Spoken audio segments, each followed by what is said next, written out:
What's the meaning of committal?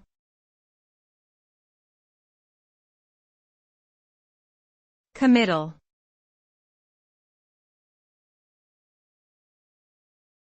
Committal.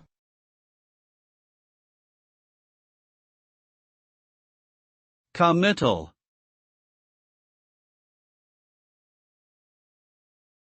Committal.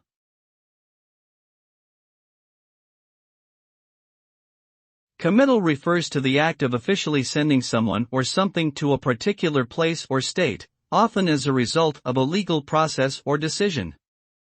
In legal contexts, it can refer specifically to the order for a person to be imprisoned or detained.